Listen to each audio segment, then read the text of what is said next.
Converte TV e Rádio apresenta programa Crer é Também Pensar, com o reverendo e professor Josadaque Santos e a professora Laceni Santos. Bom dia, irmãos, irmãs, amigos e amigas, colegas da universidade e diversos lugares por onde nós circulamos aqui nesta cidade de Aracaju. Para mim é uma alegria enorme apresentar mais um programa Crer é Também Pensar, e nós vamos hoje refletir um pouco sobre os valores cristãos no que diz respeito à nossa confiança em Deus e o reflexo dessa nossa confiança em Deus nas questões de natureza social, de natureza política, já que as nossas mentes estão, durante este dia, muito voltadas para essa questão. Nós estamos às portas de uma eleição presidencial, um momento bastante significativo para qualquer país, para nós também. Há muita expectativa em torno dessas eleições. Então, nós queremos contribuir numa reflexão bíblica e saudável sobre essas questões para o nosso próprio crescimento espiritual e para a nossa própria maturidade. Mas vamos ouvir a nossa primeira música, talvez a única do programa, não sei, a depender aí do desenrolar.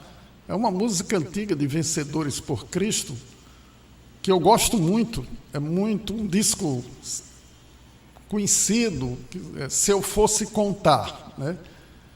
E a música se chama Volta à Vida. É um CD antigo, da década de 70, 80, acho que década de 70, isso mesmo. Essa equipe de Vencedores fez, talvez tenha sido, ao longo da história do Ministério de Vencedores por Cristo, a que fez mais sucesso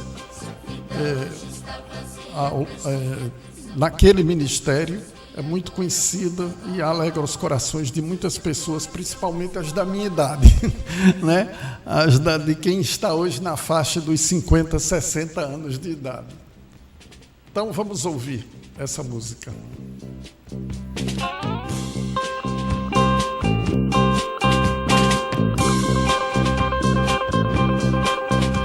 Se a vida hoje está vazia, preste atenção nas coisas que agora vou falar.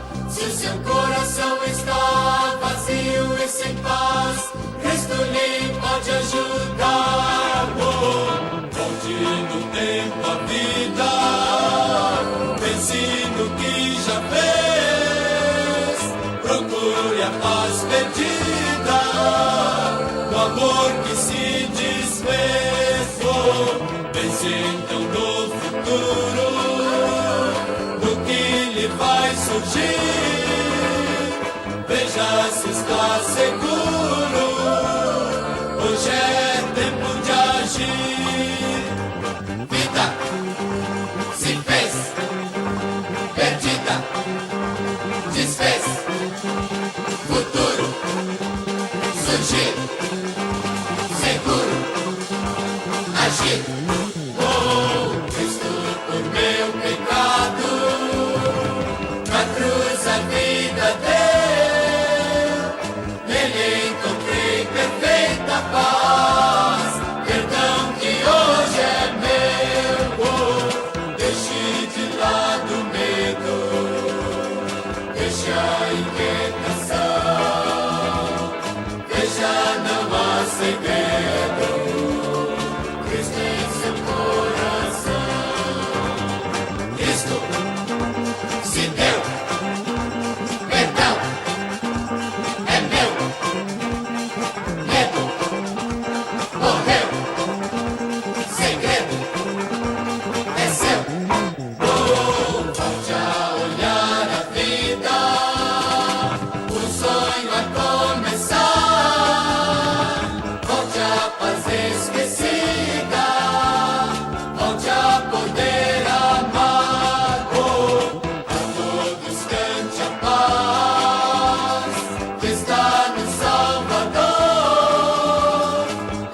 de lado a vida, o medo, deixe de lado o medo, diz a letra dessa música, né?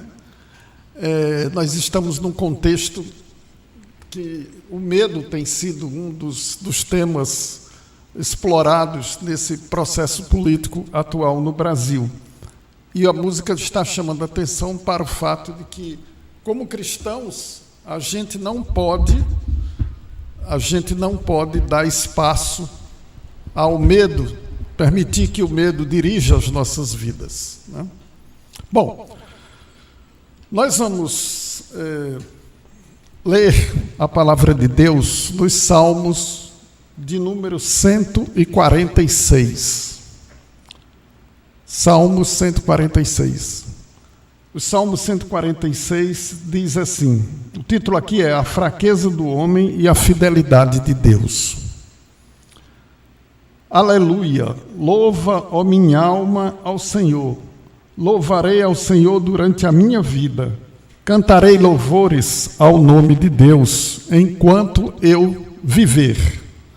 Não confieis em príncipes, nem nos filhos dos homens, em quem não há salvação. Sai-lhes o espírito e eles tornam ao pó. Nesse mesmo dia perecem todos os seus desígnios. Bem-aventurado aquele que tem o Deus de Jacó por seu auxílio, cuja esperança está no Senhor seu Deus.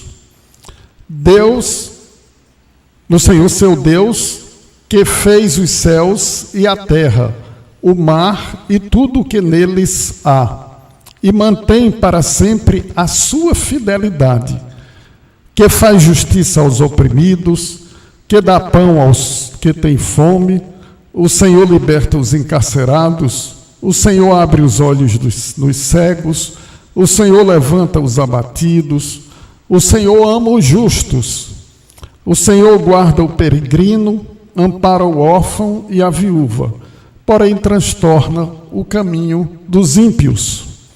O Senhor reina para sempre. O teu Deus, ó Sião, reina de geração em geração. Aleluia. Vamos orar. Ó Deus, nosso Pai, nós queremos te agradecer de todo o nosso coração, de antemão, por esse salmo maravilhoso, por essas promessas maravilhosas que o Senhor nos faz, que o Senhor fez ao seu povo no tempo de Israel, na antiguidade, e promessas que o Senhor faz que se cumprem hoje na vida da igreja e na vida do mundo contemporâneo. Nós te agradecemos, ó Deus, porque tu és fiel. A tua fidelidade não depende da nossa fidelidade. A tua fidelidade é um atributo teu, porque és Deus, porque és infalível, porque és imutável, porque és aquele que tem todo o poder, que conhece todas as coisas, e que nada passa sem que o teu controle, o teu domínio seja efetivamente exercido. Isso nos traz paz, nos traz segurança. Quando estamos diante de situações difíceis, quando estamos diante de situações financeiras muito difíceis, quando estamos diante de situações de saúde muito difíceis, quando estamos diante de situações sociais e políticas muito difíceis, quando estamos diante de situações com as quais não temos, ou em relação às quais não temos controle e não temos o que fazer, a não ser depender de ti mesmo. E por isso nós te louvamos, ó Deus, porque a tua palavra nos mostra que tu és Deus zeloso, e que tens para ti aqueles que te buscam com sinceridade de coração, aqueles que te louvam, aqueles que glorificam o teu nome antes de qualquer coisa, porque essa é a finalidade principal do homem.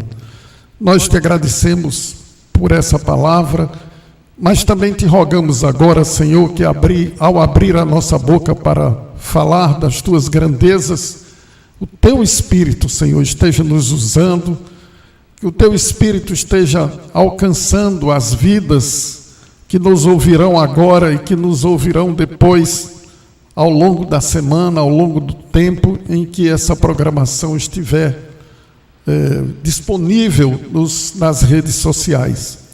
Nós queremos te pedir, Senhor, que abençoe-nos todos, em nome do nosso Senhor Jesus Cristo. Amém.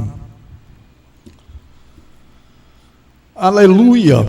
Louva, ó minha alma, ao Senhor. Louvarei ao Senhor durante a minha vida e cantarei louvores ao meu Deus.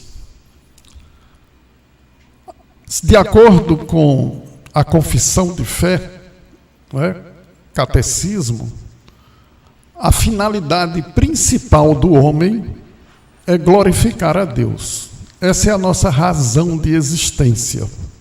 Isso é muito importante, irmãos e amigos, a gente compreender. Porque o ser humano precisa de um significado último, de um significado fundamental, fundante, essencial para a sua vida. Para que através desse fundamento, dessa segurança constitutiva da fé, possa nos servir como um lastro para enfrentarmos as dificuldades da vida. Por isso que o salmista está dizendo, aleluia, louva, ó minha alma, ao Senhor. Louvarei ao Senhor durante minha vida. Cantarei louvores ao meu Deus enquanto eu viver. Então nós somos chamados, a graça de Deus nos revela que a nossa finalidade principal, que a nossa razão de existir, que o nosso lastro, a nossa segurança, a nossa estabilidade mais profunda, mais essencial, que pode nos livrar de situações de perturbação de natureza emocional. Existe um autor norte-americano, o Dr. Francis Schaeffer, eu já disse isso aqui no programa anterior, que escreveu um capítulo em um livro que ele faz os comentários de uma parte das cartas de Paulo aos Romanos, da carta de Paulo aos Romanos, e ele fala de cura substancial dos problemas psicológicos através da fé, através da doutrina da graça de Deus. Quando nós temos essa confiança, que vem do reconhecimento de que a nossa finalidade neste mundo, o nosso objetivo nesse mundo, o que dá sentido à nossa vida é glorificar a Deus, então aí nós temos uma referência que vem de Deus, que é exterior a nós. Interessante que a psicologia trabalha com supostos fundamentos de segurança pessoal que todos os homens têm. A psicologia parte desse princípio, parte do princípio de que toda pessoa, ao mesmo tempo em que tem em si todas as possibilidades de desenvolver uma doença mental, etc., ou de uma perturbação de natureza psicológica, como potencialidade, tem também a convicção de que o homem tem dentro de si recursos para recuperar a estabilidade, a segurança pessoal, etc. Quando a coisa é de natureza química, aí tem a medicação, Quando o problema é de natureza química, então aí são outros 500, como se diz, Mas quando se trata de problemas existenciais, de crises existenciais, o nosso socorro vem de fora. Não é que Deus não atue no nosso físico, mas Deus usa a medicina, Deus deu aos homens inteligência, conhecimento, desenvolvimento mental. O escritor Salomão, escrevendo no livro, acho que é no livro de Eclesiastes, ele diz Não, acho que é Provérbios. A glória de Deus é esconder as coisas, mas a glória do homem é descobri-las.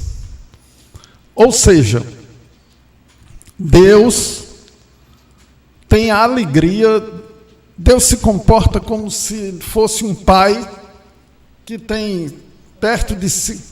Provérbios 25:2 é a referência, o nosso irmão Jorge já está nos socorrendo aqui com a referência bíblica, né?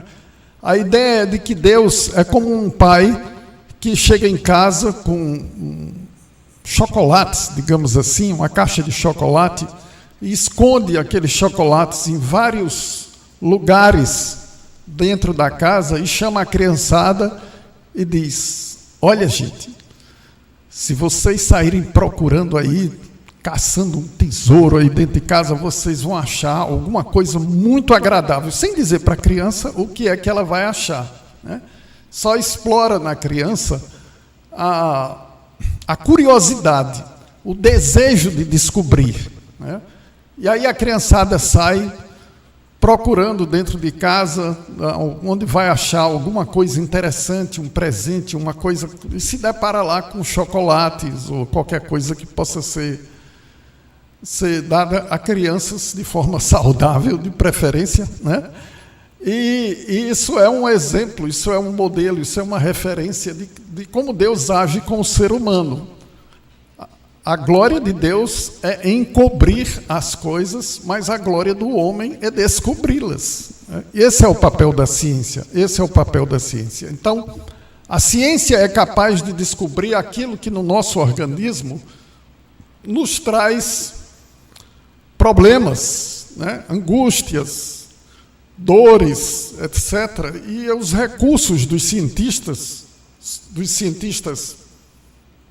no campo da biologia, da medicina, etc., tem essa da farmacêutica, né? Tem essa função, esse papel que nos ajuda. Mas é importante que nós entendamos que, do ponto de vista existencial, do ponto de vista filosófico, a nossa principal razão, a nossa única razão de existência, melhor dizendo, é glorificar a Deus e honrá-lo como Deus, agradecer a Deus pela sua existência. Aliás, o escritor, o apóstolo Paulo, escrevendo aos Romanos, no capítulo 1, diz que uma das características mais claras do pecado, uma das consequências diretas do pecado, é exatamente essa: o fato dos homens não haverem, pela natureza, reconhecido a Deus como Deus, não lhe ter lhe dado graças. Por isso Deus entregou tais homens a uma disposição mental reprovável para praticar coisas inconvenientes. Ou seja, por causa da falta de responsabilidade do homem em glorificar a Deus, em reconhecer a Deus, em glorificar a Deus, por causa da natureza, pelos seus feitos, pelo que ele fez, né? Não só pelo que ele é, mas também pelo que ele fez, o homem sofre as piores consequências. Mas vamos continuar. Esse salmo é um salmo político, eu diria. Político no sentido de que o salmista está chamando a atenção para o fato de que sempre existe no ser humano a tentação de confiar no homem em detrimento de confiar em Deus. Daí, no verso 3, o salmista diz: não confieis em príncipes, nem nos filhos dos homens, em quem não há salvação. Não confieis em príncipes, nem nos filhos dos homens, em quem não há salvação. O processo político no qual nós estamos vivendo, a tendência natural, por conta do pecado, a tendência natural nesses momentos é que nós tenhamos a inclinação de confiarmos nos homens, nos príncipes dos nossos dias, né? Naqueles que terão a responsabilidade de dirigir a nação pelos próximos 4 anos. Então, muita gente, muitas vezes, se torna tão envolvida, né, emocionalmente, racionalmente, com o processo eleitoral, que perde a dimensão de que não devemos confiar em príncipes, que não devemos confiar nos seres humanos. Nenhum candidato deve merecer, deve ter da nossa parte a confiança, a nossa confiança. Porque o que a Bíblia está dizendo? Não confieis em príncipes, nem dos filhos dos homens, em quem não há salvação. Por quê? Porque sai-lhes o espírito, e eles se tornam em pó, e nesse mesmo dia perecem todos os seus desígnios. Então, o político, por mais promessa que faça, por mais boa vontade que ele tenha, por mais desejo que ele tenha de ajudar a nação, de cooperar para que a nação se desenvolva, que o povo tenha paz, o povo tenha o sustento necessário, essas são promessas do mundo político. Não são promessas confiáveis, portanto, porque são promessas humanas, promessas de seres que perecem. É isso que o salmista está querendo colocar como contraponto. Porque um cristão que confia em Deus, ele não se decepcionará com o processo político. O cristão que confia em Deus, nos moldes em que o salmista coloca a ação de Deus na história, não terá como dar guarida a promessas políticas e a projetos políticos, sejam eles de que natureza for, em substituição à confiança que nós devemos ter em Deus. Isso, por outro lado, não significa, claro, que não tenhamos a responsabilidade de escolher quem nos governará, porque é essa ordem institucionalizada no atual momento. É lícito, é legítimo que o cristão escolha livremente em quem quer votar, né? Mas não é lícito ao cristão depositar sua confiança no homem. O cristão é chamado a depositar a sua confiança em Deus. Em Deus. Em Deus. Mas o salmista continua. E diz assim no verso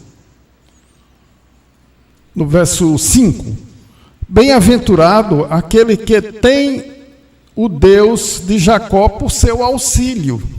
Feliz é o homem que confia no auxílio de Deus, e não do homem, né? Cuja esperança está no Senhor, seu Deus. Por quê? Por que nós devemos confiar em Deus e no seu auxílio e não no homem? O salmista explica. Porque ele fez os céus e a terra. Ele fez o mar e tudo que neles há. Gente, se alguém fez os céus e a terra e fez o mar, essa pessoa é absolutamente, radicalmente digna de toda confiança, porque tem poder, né? Tem poder, é Deus. E a gente se esquece disso muitas vezes. Além de ter feito os céus e a terra e tudo o que nelas há, diz o salmista, e mantém para sempre a sua fidelidade. Deus não é o homem para mentir. Deus não dá as costas para ninguém, né? Deus não se recusa a abençoar quem quer que seja, mas há a condição de confiar nele, de voltar-se para ele, de não confiar nos homens. Quando nós confiamos corretamente em Deus, ele nos sustenta. Se alguma coisa dá problema, está dando problema nessa relação entre você e Deus, a culpa é sua, o problema é seu, não é de Deus, né? Alguma coisa você está fazendo de errado para não merecer dele, não merecer não, porque a gente merecer, ninguém merece nunca nada, né? Para deixar de receber gratuitamente, pela sua graça, a sua misericórdia. Mas, enfim, Deus é fiel. Depois o salmista diz no verso 7, que ele faz justiça aos oprimidos. Ele faz justiça aos oprimidos. Ele dá pão a quem tem fome. E ele liberta os encarcerados. Vejam, Deus realiza todas essas coisas de acordo com a sua vontade e de acordo com a situação na qual a pessoa se encontra. Né? O tipo a ação de Deus é a ação que vem como consequência do julgamento das situações que ele faz por si mesmo. Por que eu estou dizendo isso? Porque não é todo mundo, não é a todo mundo que é solto, não é? Das prisões. Às vezes a pessoa praticou um crime, vai ter de cumprir aquela pena. Pode ser que um dia, extraordinariamente, de alguma forma, ou por algum benefício da lei, etc., a pessoa tenha as condições de sair, enfim. O fato é que não devemos confiar no homem para que essas coisas todas possam ocorrer. E sim, elas ocorrem por causa da vontade de Deus. Se ele faz justiça ao oprimido, faz justiça ao oprimido, porque é Deus quem quer fazer justiça ao oprimido. Se ele dá pão aos que têm fome, é ele quem dá pão aos que têm fome, e não os homens que dão pão a quem tem fome. Quando os homens o fazem sob a consciência, de que a misericórdia de Deus se estende a qualquer um, e, portanto, eu abro mão daquilo que tenho e dou livremente. E por aí vai. Depois, no Salmo, dos versículos 8 e 9, 8, o salmista diz assim: o Senhor abre os olhos aos cegos, levanta os abatidos, ama os justos. O Senhor liberta os encarcerados, abre os olhos aos cegos, levanta os abatidos e ama os justos. O Senhor guarda o peregrino, ampara o órfão e a viúva. Todas essas dimensões a que o salmista se refere estão contempladas no papel do ministério do Senhor Jesus Cristo e no ministério da igreja, porque a igreja é a continuidade do ministério de Jesus Cristo na terra. Jesus é o cabeça da igreja. A igreja é o corpo de Cristo.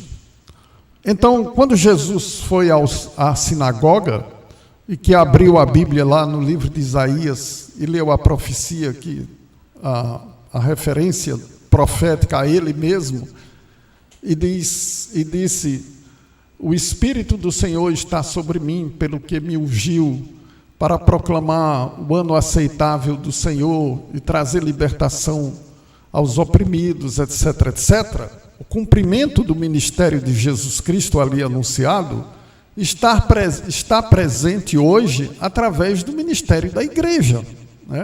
É a igreja quem tem que proclamar libertação aos encarcerados, proclamar a cura dos cegos, proclamar o levantamento de Deus aos abatidos de espírito, e por aí vai. E também a ação de guardar o peregrino e amparar o órfão e a viúva. É por isso que as igrejas têm a junta diaconal, os diáconos da igreja. Os diáconos têm o ministério, a responsabilidade ministerial de supervisionar o povo de Deus, como aconteceu na igreja primitiva, para que ela perceba, a igreja perceba e se mobilize no sentido de socorrer os necessitados, de tal forma que ninguém passe por nenhuma necessidade. Quando a igreja é infiel a Deus, então essas coisas não são cumpridas. né? O mundo, econômica e politicamente, o mundo ocidental, influenciado grande parte pelo protestantismo, pela reforma do século XVI, e o pensamento liberal clássico do século, desde Maquiavel, passando por Locke, Hobbes, etc., e outros pensadores franceses, eles criaram a compreensão, difundiram a compreensão de que o Estado, de que o mercado e Estado precisam, de alguma forma, suprir essas diversas necessidades. Na política, a gente tem tendências com maior preocupação social e outras tendências com maior preocupação com o mercado, né? Essas diferenças políticas representam modos de pensar de como o Estado deva cumprir o seu papel de provedor e de garantidor das condições de convivência social, seja do ponto de vista econômico, seja do ponto de vista político, né? Seja do ponto de vista, portanto, humano. E aí nós temos a nossa responsabilidade como cidadãos. Mas, volto a dizer, a nossa confiança está posta em Deus e na sua providência para conosco. E a nossa confiança está baseada e fundamentada na fidelidade de Deus, nas promessas que Deus faz para o seu povo, para o povo de Israel e para a igreja e para o mundo. Em ti serão abençoadas todas as famílias da terra, né?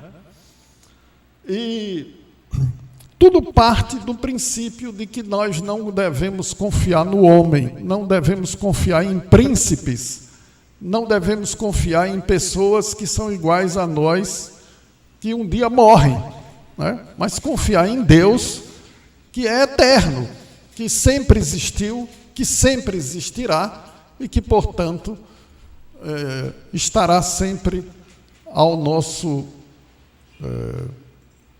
socorro, está sempre disposto a nos socorrer e a nos abençoar nos momentos difíceis da vida e nos momentos alegres também estando conosco. Então, vamos para a nossa reflexão política, crer ou pensar, e depois nós vamos ler um texto aqui, uma referência bibliográfica interessante que nós encontramos e nós queremos compartilhar com os irmãos e amigos.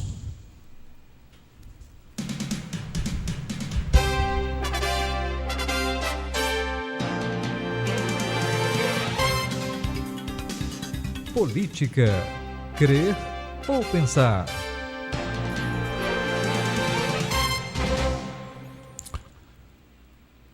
Nós encontramos na revista Ultimato, aliás, uma revista bastante recomendável, ela está na internet, você pode procurar, mas também existem exemplares, você pode fazer a assinatura da revista e recebê-la em casa. A revista Ultimato é uma revista muito conhecida no meio evangélico, e existe um artigo escrito por um dos cooperadores da revista, chamado Pedro Lucas Dulci. Pedro Lucas Dulci. Ele escreveu sobre a escolha dos evangélicos é decisiva nessa eleição, referindo-se às eleições de 2018. Ele faz alguns comentários aqui, eu vou ler uma parte do texto, eu leio muito mal, vocês já perceberam, eu tenho muita dificuldade com a leitura, mas eu vou arriscar assim mesmo, e depois intercalar com comentários pessoais. Mas vou ler só uma parte do texto e comentá-lo, porque o texto é um pouco longo.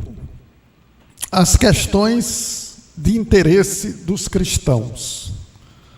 Recentemente, diz o autor, recebi uma mensagem que me deixou politicamente transtornado. era matéria de um jornal de uma grande editora evangélica brasileira sobre a posição de cada candidato à presidência da República em relação às questões de interesse dos cristãos. As questões de interesse dos cristãos, entre aspas. Tratava-se de uma tabela em que cada aspirante a presidente colocava a favor, contra ou plebiscito, como respostas às questões, entre aspas, de liberação do aborto, entre aspas, casamento gay, entre aspas, liberação das drogas, entre aspas, ideologia de gênero, entre aspas, redução da maioria penal, entre aspas, desarmamento da população. Eu acho que aqui houve um erro, devia ser referência a armamento da população. Economia, entre aspas também, e embaixada em Jerusalém. Essa tabela seria cômica, diz o autor, se ela não fosse trágica. Poucas vezes tive acesso a um material tão reducionista do que seria o interesse genuinamente cristão na política. Estou convencido que é louvável que um representante público utilize sua educação e formação cristã para lidar com essas questões. Aquilo que alguns filósofos e cientistas políticos chamam de micropolítica. Não é uma espécie de bônus nas plataformas de governo. Deixa eu só fazer um comentário aqui. O autor, apesar da crítica que ele fez aqui em cima aos temas, a quantidade de temas e a escolha exclusiva desses temas, no segundo parágrafo ele está dizendo que esses temas, não é que esses temas não sejam importantes, que eles não tenham relevância, né? Relevância. Mas ele levanta algumas questões.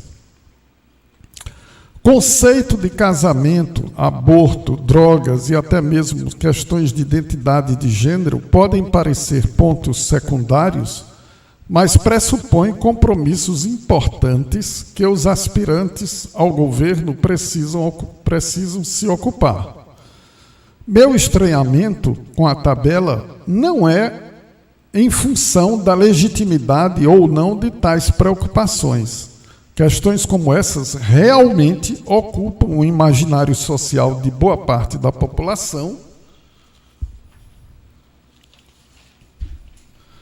O que me preocupa, boa parte da população. Ponto, né? Depois vem o segundo item. Somos apenas contra ou a favor? E diz o autor, o que me preocupa é o reducionismo político, ou seja, você limitar questões políticas num processo eleitoral a temas, exclusivamente a esses temas relevantes, importantes, mas limitar-se a eles, né? Este, por sua vez, está presente em reportagens como essa, de maneiras bem mais sutis e insidiosas. Em primeiro lugar, a própria seleção limitadíssima das questões que interessam aos cristãos, a expressão está, questões que interessam aos cristãos, entre aspas, em primeiro lugar, com a própria seleção limitadíssima das questões que interessam aos cristãos, ponto. Aí ele pergunta, será que estamos interessados só em 8 pontos? A única área técnica do saber mencionada é a economia. E quanto à educação, e à ciência e à tecnologia, e às artes e à saúde? Não existe preocupação cristã com tais campos do conhecimento? E quanto aos pontos específicos, não existe nenhuma outra ideologia que preocupa os evangélicos? E quanto às relações internacionais, a fé cristã só se preocupa politicamente com sua relação com Israel? Nenhuma outra nação está em nosso horizonte de preocupação? Não é possível que os discípulos de Cristo acreditem que o futuro presidente da República, com mais de 207 milhões de habitantes, possa ter suas preocupações concentradas em pouco mais de meia dúzia de pautas pontuais. Enfim, não consigo pensar em um estereótipo mais limitador. Não terminamos por aqui. Em segundo lugar, o que sinaliza a ausência de uma visão alargada do interesse cristão pela política são as respostas que cada candidato às questões. Aqui, a deficiência é ainda mais séria. Um candidato pode até ter seu discurso limitado em uma matéria ou debate televisivo em razão das questões que são colocadas para ele. Claramente, eles irão responder o que for demandado. Entretanto, o que é perturbador é a incapacidade de um cristão, aspirante à presidência da República, explicitar, do ponto de vista genuinamente cristão, os motivos pelos quais acredita que um determinado conjunto de questões, entre aspas, questões de interesse, um determinado conjunto, abre aspas, questões de interesse, fecha aspas, são prejudiciais à saúde pública de um país. Devolver essas demandas para a população sob pretexto democrático do plebiscito é um sintoma de uma enfermidade mais aguda, a absoluta ausência de uma cosmovisão cristã radical e integral na formação dos quadros políticos no Brasil. O debate político transforma-se em um jogo de soma zero, onde as únicas opções são contra ou a favor ou plebiscito. Novamente, não é possível que o melhor que a Igreja cristã pode fazer pelo Brasil é optar pelo alinhamento a uma dentre outras ideologias seculares. A reflexão cristã sobre economia limita-se a posições mercado livre ou viés estatista, ou Estado forte, oferecidas pela reportagem. O corpo de Cristo não produziu economistas e cientistas políticos capazes de ampliar nossas plataformas de ação política? Bom, quero ler até aí, porque até aí já é o suficiente para dar para vocês perceberem onde é que o autor está querendo chegar, né? O autor está, na verdade, criticando o fato de que a igreja, a preocupação do autor é com a igreja, não é com as candidaturas, né? Não é com as tendências, a polarização que essa campanha apresenta. O que ele está preocupado é mostrar que o cristianismo, que a teologia social, né, a preocupação teológica com temas sociais, tanto a Igreja Católica trabalha mais essas questões porque existe a doutrina social da Igreja. Nós, evangélicos, temos alguma reflexão, mas a nossa reflexão no que diz respeito à doutrina social é fragmentária, muito fragmentada, pelas várias denominações, por vários pensadores. E como o protestantismo não tem uma organização representativa de sua totalidade, como tem a Igreja Católica, o Papa, o Vaticano, etc., então a gente não pode dizer que existe uma doutrina social da Igreja evangélica, né? Isso é um problema para nós, porque a gente não tem uma referência. Então, cada grupo evangélico, cada igreja, cada denominação pensa como quiser pensar e desenvolve suas ideias como quiser desenvolver. Mas o autor está procurando chamar a atenção para o fato de que a fé cristã é muito mais ampla do que essas questões que presidem o atual processo eleitoral. Não é que se diga que isso é temática apenas de uma candidatura, porque a outra candidatura não fala sobre esses temas, né? Até por uma questão de estratégia política, claro que eles vão ficar calados. Agora, a preocupação do autor é conosco, né? O que é que nós pensamos, né? Nós apenas vamos ficar dentro desse jogo posto pelo quadro político atual e não vamos ter outras preocupações, outro nível de reflexão mais amplo, que nos faça pensar de forma mais séria, mais consistente, como ser um cristão envolvido na política de forma mais propositiva, né? Mais propositiva, mais construtiva para a nação. Eu acho muito interessante que, por exemplo, os puritanos do século XVIII e do século XIX na Inglaterra, nos Estados Unidos, quando eles vieram para os Estados Unidos, eles tinham uma preocupação seríssima com a educação. A preocupação era tão grande que eles estabeleceram um mote, né, um objetivo a ser alcançado. Um professor para cada 40 habitantes da Nova Inglaterra, que é os Estados Unidos. Né? Um professor para cada 40 habitantes. Então, existem questões que são muito mais importantes para a nossa realidade no Brasil, porque, infelizmente, o Brasil é um país das desigualdades, é um país que não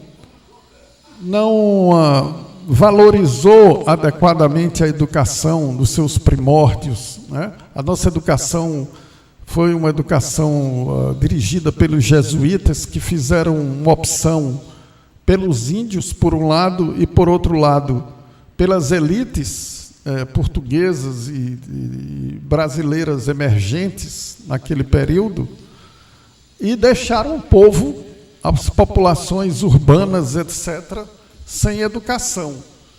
Isso nos trouxe prejuízos que até hoje nos perseguem, né? Porque nós somos um país que somos uma vergonha internacional no que diz respeito à educação do povo. Então, a gente, sem abandonar essas questões da presente conjuntura, que tem sua relevância, a gente precisa ampliar a nossa percepção dos problemas políticos e sociais. É isso que esse texto está chamando a atenção, né? Para que nós tenhamos uma visão mais ampla. É porque eu leio mal e além de eu ler mal, a leitura em si não ajuda muito.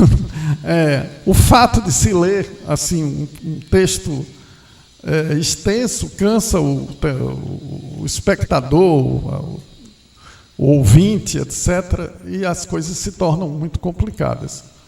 Mas o que eu gostaria de chamar a atenção é para esse fato, o fato de que a gente precisa ter uma melhoria na nossa percepção dos problemas políticos e sociais, que não se limitem a essas questões que são relevantes, mas que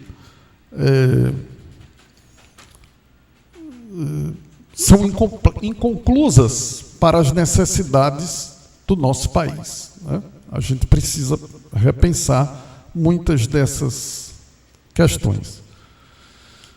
Bom, nós temos também aí, no próximo domingo, as eleições. Eu vou estar na Rádio Liberdade, AM, das 3 às 6, 7 horas da noite, fazendo a cobertura das eleições com os jornalistas.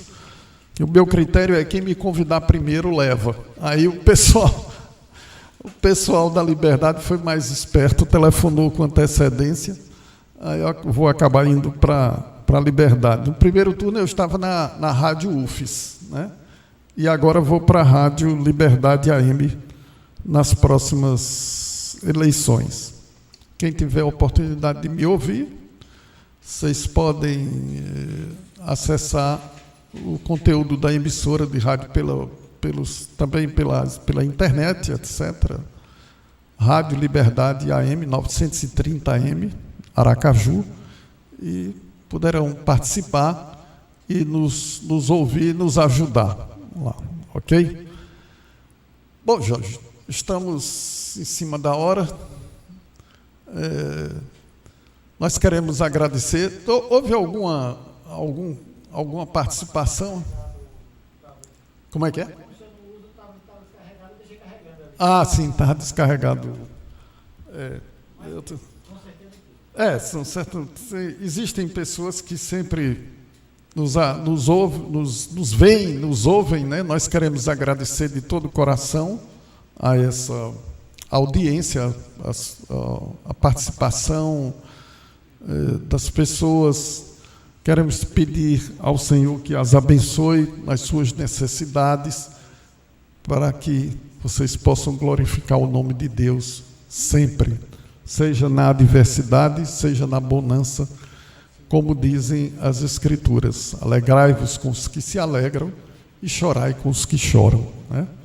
Orai uns pelos outros, para que sejais curados, né? Confessai os vossos pecados uns aos outros, para que sejais curados. E as mulheres mais velhas ensinem às mais novas, diz as Escrituras, como amarem os seus maridos. Hoje em dia esse negócio está meio estranho, né? Essa sociedade muito feminista. As mulheres mais jovens começam os seus relacionamentos precocemente, de forma errada, colocando o carro na frente dos bois, né? Namora como se fosse casado e depois tem que, quando é casado, fica brigando feito quando era namorado. Então, infelizmente, o mundo está muito torto, e há muitos filhos de Deus aí entrando nessa canoa furada e vivendo uma vida de pecado, de fornicação, que é um pecado claramente exposto pelas Escrituras. E a gente os jovens precisam se arrepender desses pecados. Bom, então, até a próxima quinta-feira, que Deus nos abençoe e nos guarde e nos dê um ano, as eleições abençoadas para a glória do Senhor. Seja lá o candidato que foi eleito. Eu estava muito convencido que o candidato majoritário no meio evangélico ia ganhar, mas nas últimas pesquisas as coisas começaram a variar. Vamos ver o que acontece, né, Jorge? Ok. Até a próxima quinta. Converte TV e Rádio apresentou o programa Crer é Também Pensar, com o reverendo e professor Josadaque Santos e a professora Laceni Santos.